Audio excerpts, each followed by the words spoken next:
Драги гледачи, сега ќе видите една убава емисија, а во таа емисија се состои за нашите базени, кои што се може да се види внатре. Мислам да се бања човекот, што треба на хигиена и да се спортува. А меѓутоа, што народот не знае да го користи тоа и го злоупотребува. А тоа што е? Тоа е што човекот моча внатре, се бања со сапун, нехигиенски работи, од тоа се самата емисија ќе ви покаже и биете благодарни што ќе не гледате. Ја ватка кој идам на базен, највише ми се прави кејф да се джиткам на глава и да мочам у вода. Не заебај. На глава се джиткам у сите могучи стилови, али најомилени ми се ласта, двоструки салто со прелом и троструки салто со фрактура. Не заебај. Од кога ќе се джитнам, затим бјурам едно 15 метара, при што му застанува дах на помеќе од пол, онда изронувам нагло, залижувам коса, секнам нос, мочам и тоа е финале. Се, шитици и риби со покварена машта, батко ова го сваќаат у класична смисла, као мочање од керамиди, например. Али тоа е заблуда. Батка, не заебај. Мочање у базен ти е специфичен процес. Тоа е, батка, мешање на две течности со различна боја преку чат-пат пропуслива мембрана или стручна осмоза.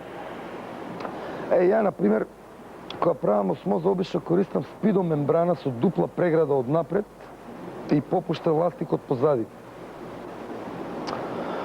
Осмозата као операција, ватка, има неверојатни предности и особини и на општа радост на сите изузетно е застапена у нашите базени.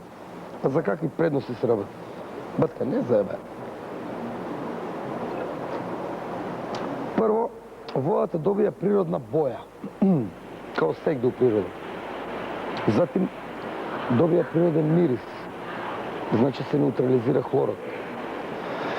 Онда добија природен укус, тоа кој ќе се нагутеш пливајки, и добија природна температура со што се уштедува на грејење. Народна маса, батка, многу добро ги знае овие работи и затоа кој иде на базен увелико осмозира. Затоа, батка, кога ќе отидеш на базен, можеш да приметиш 3 врсти на расположење. И тоа расположење пред осмоза, расположење за време на осмоза и расположење после осмоза. Кога е базенот пун со народ, батка, тоа што е у предосмозно стање да не си у негова кожа. Него само една работа му самото у глава и од него ни муавет, ни бутур.